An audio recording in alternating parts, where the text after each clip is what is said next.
দীর্ঘ এক বছরেরও বেশি সময় যুদ্ধের পর যুদ্ধবিরতি চুক্তিতে রাজি হয়েছে লেবাননের শক্তিশালী সশস্ত্র গোষ্ঠী হিজবুল্লাহ ও দখলদার ইসরায়েল। ২৭ নভেম্বর মধ্যরাতে এই ঘোষণা দেয় ইসরায়েলের প্রধানমন্ত্রী বেঞ্জামিন নেতানিয়াহু।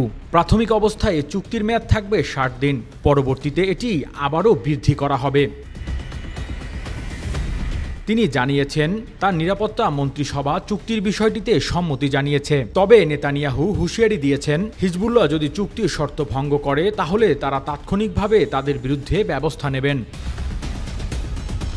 চুক্তি অনুযায়ী ইসরায়েল লেবানন থেকে তাদের সব সেনা প্রত্যাহার করে নিয়ে যাবে।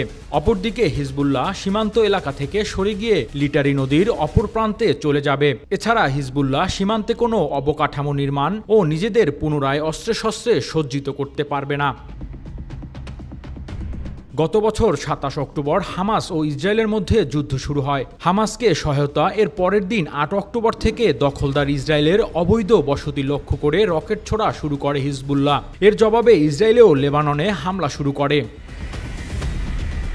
তবে হিজবুল্লাহর যোদ্ধাদের সীমান্ত এলাকা থেকে পুরোপুরি সরিয়ে দিতে চলতি বছরের ২৬ সেপ্টেম্বর লেবাননে স্থলে হামলা শুরু করে ইসরায়েলি বাহিনী।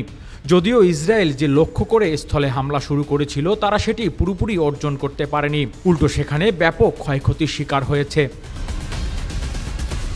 তবে আকাশশক্তি ব্যবহার করে লেবাননের রাজধানী বৈরুতে ব্যাপক ধ্বংসযজ্ঞ চালিয়েছে Israel. Desk report, metro TV.